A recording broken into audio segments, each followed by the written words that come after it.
आप सभी को नवरात्र के पंचम दिवस की हार्दिक शुभकामनाएं। जय माता दी दोस्तों, आप सभी का मेरे इस YouTube चैनल में हार्दिक स्वागत है।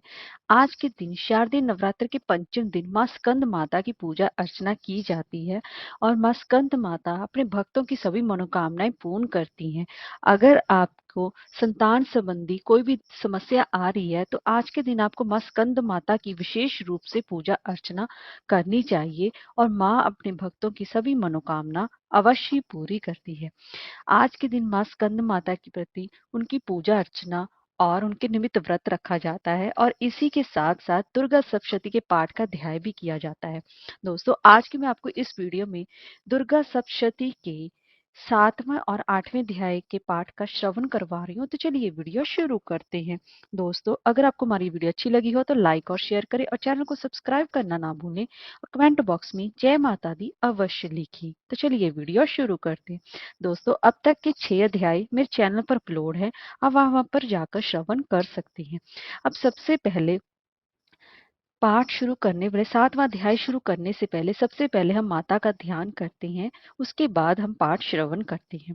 माँ मातंगी देवी का ध्यान करती हूँ। वे रत्न में सिंहासन पर बैठकर पढ़ते हुए तोते का मधुर शब्द सुन रही हैं। उनके शरीर का वर्ण श्याम है। वह अपना एक पैर कमल पर रखे हुए हैं और मस्तक पर अर्धचंद्र धारण करती हैं।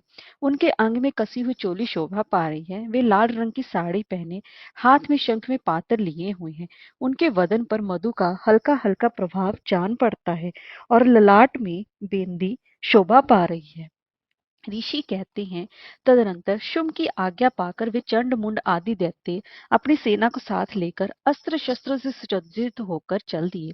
फिर गिरिराज हिमालय के स्वर्ण में ऊंचे शिखर पर पहुंचकर उन्होंने वहां पर सिंह पर बैठी हुई देवी को देखा। वे मंद मंद मुस्कुरा रही थी। उन्हें देखकर दैत्य लोग तत्परता से पकड़ने का योग करने लगे।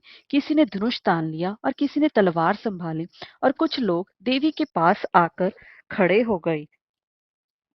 तब अंबिका ने उन शत्रुओं के प्रति बड़ा ही क्रोध किया। उस समय क्रोध के कारण उनका मुख टेढ़ा पड़ गया और काला हो गया। ललाट भौहें भी टेढ़ी हो गई और तुरंत ही वहां पर काली प्रकट हुई जो तलवार और पाश लिए हुई थी। वह विचित्र खटवांग धारण किए और चीते के चर्म की साड़ी पहनने पर नर मुंडों की माला से विभूषित थी। उनके शरीर का मांस सूख गया था।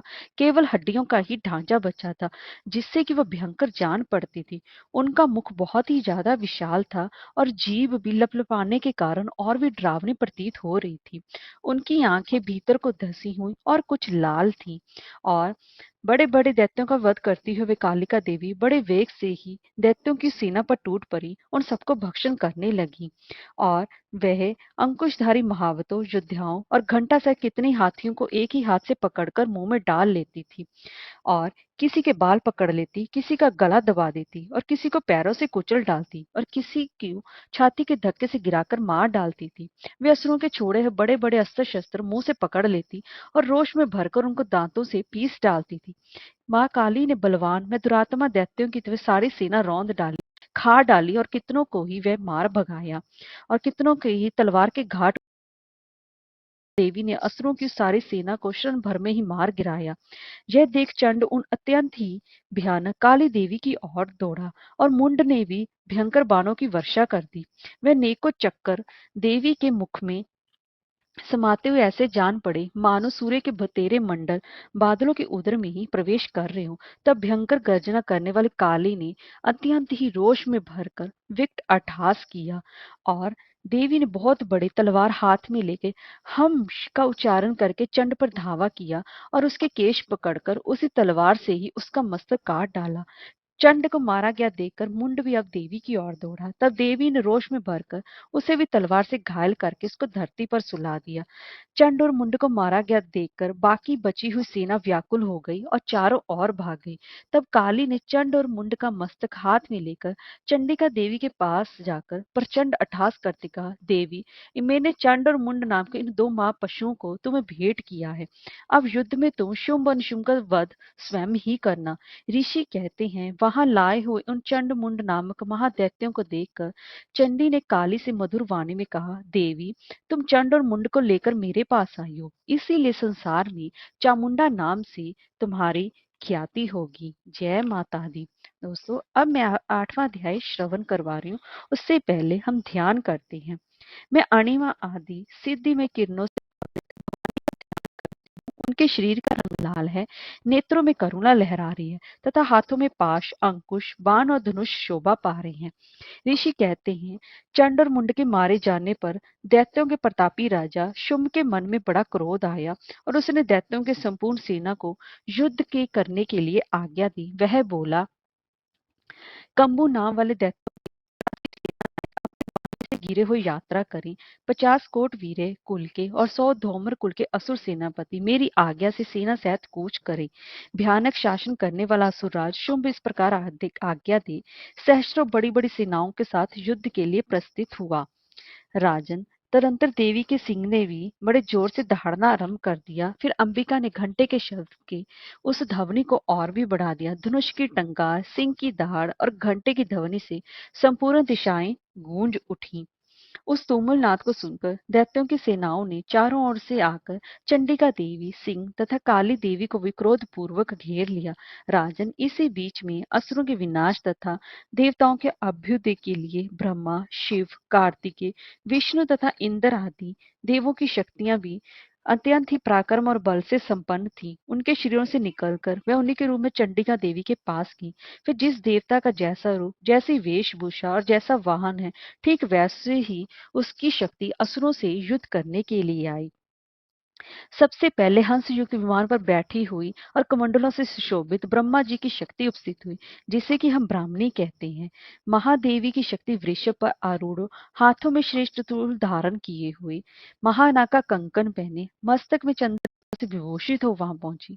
और कार्तिकेय की शक्ति रूपा जगदम्बा उन्हीं का रूप धारण किए मयूर पर आरूढ़ और हाथ में शक्ति लिए दैत्यों से युद्ध करने के लिए आई। इसी प्रकार भगवान विष्णु जी की शक्ति गरुड़ पर विराजमान हो शंख चक्र गदा शंख धनुष खड़ग हाथ में लिए वहां पर है। और इसी तरह से ही वराह शरीर धारण करके शक्ति प्राप्त करके वहां पर आए। नरसिंह की शक्ति भी नरसिंह के समान शरीर धारण करके वहां पर आए।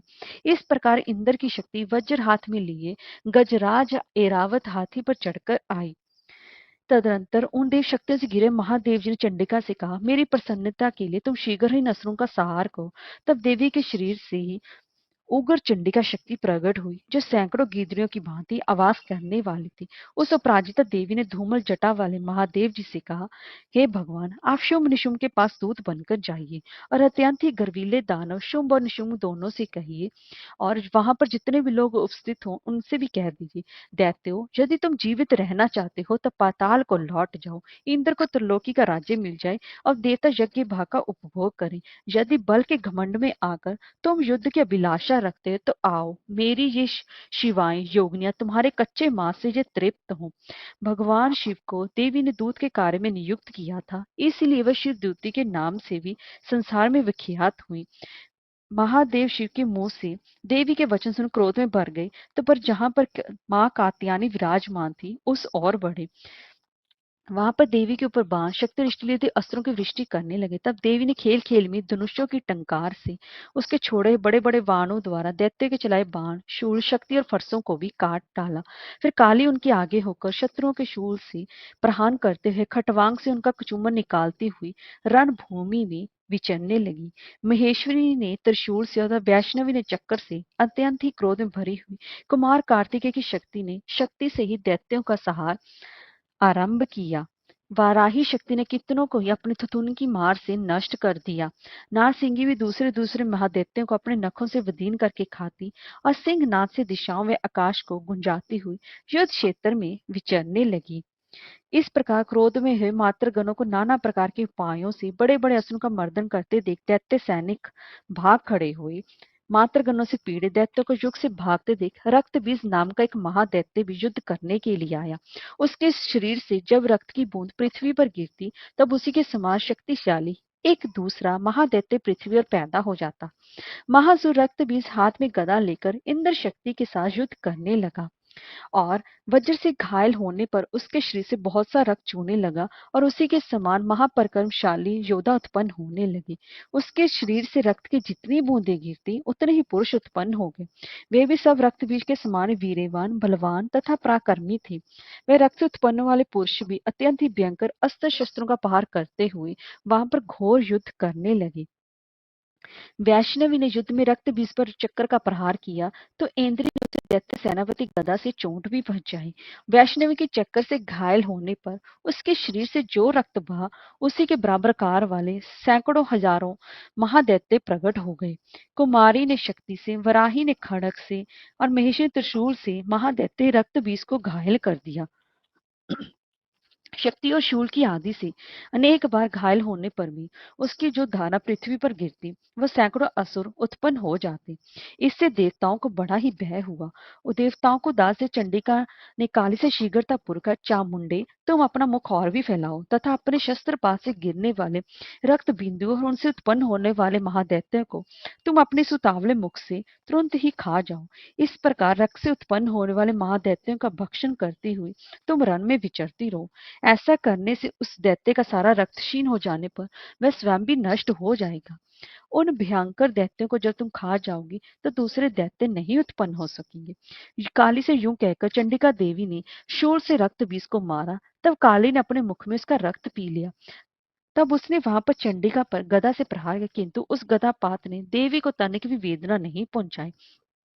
रक्त बीज के घायल शरीर से बहुत सा रक्त गिरा, किंतु ज्यों ही वह रक्त गिरा तो ही चामुंडा ने उसे अपने मुख में ले लिया और काली के मुख में जो महादैत्य उत्पन्न है उन्हें भी वह चट कर गई और उसने रक्त बीज का रक्त भी पी लिया। तदंतर देवी ने रक्त बीज को जिसका रक्त चामुंडा ने पिया था वज्र, बाण, खड़ग तथा रिष्टि आदि से मार डाला। इस प्रकार शस्त्रों के समुदाय से आहत वह रक्तहीन हुआ महादैत्य रक्त बीज पृथ्वी पर गिर पड़ा। नरेश्वर, इससे देवताओं को अनुपम हर्ष की प्राप्ति हुई और मातृगण असुरों के रक्तपान के मध्य से उद्मत सा होकर नृत्य करने लगा। जय माता दी।